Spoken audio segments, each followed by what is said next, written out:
kandidate për presidente, Lumir Abdigjiku unë kam kandidat për kryeministër dhe nëse fitojmë diku do unë kam leximin tam për këtë çështje. Tha Glaukuni, kur e pyetëm pse jo vjosën, tha sysh tha me bo vjosën presidente, kur ajo kishte mendim ndryshe nga qeveria. Unë mendoj se kjo është problem fundamental mbi pikpamjen që këta kanë për demokracinë. Domethënë valën për ju nëse personi përballë jush ka mendim ndryshe nga ju, ju nuk e konsideroni, nuk e konsideroni. Keni mendimet të njëjta me Vjosa Osmani jo. Se deri para një muaji e quanit noterët Kurtit. Varet për shka qojtën, menaj që ne nuk e kemi qujt asë njerën. Mendoj që Vjosa është aja veç që nuk i ka mendimet e njëjta për Albin Kurtin. Hikmete Bajramit të cilat thot në një televizion nacional që në asnjë rast Vjosa Osmani nuk mund të mbështetje për president. Nuk është çështja kush me këndi ka mendimet e njëjta, unë mendoj që është gjë e mirë. Për fasus tonin, prandaj po them.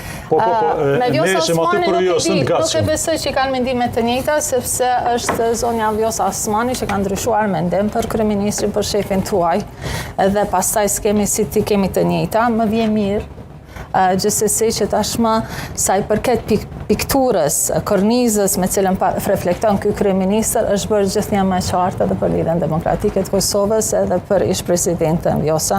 E kuptoj që ju s'keni pasur emrave të përveçshëm si keni bosh përveç Albin Kurtit dhe nuk shihni askën tjetër përveç tij dhe mendoni se çdo kusht tjetër është i padinj për çfarëdo lloj pozite, sepse vetëm në supet e tina ju mund ta zëni shumicën ndërmuese në kuvend dhe pastaj të mos thoni asnjë gjë dhe të mos keni as mendimin e juaj kritik, as realizimet për çfarë ndodh aty.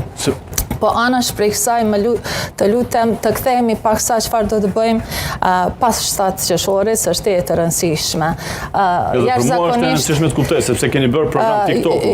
Thuaj çka do të bëni, Cili program TikTok-u? Cili program? Çka do të programi juaj?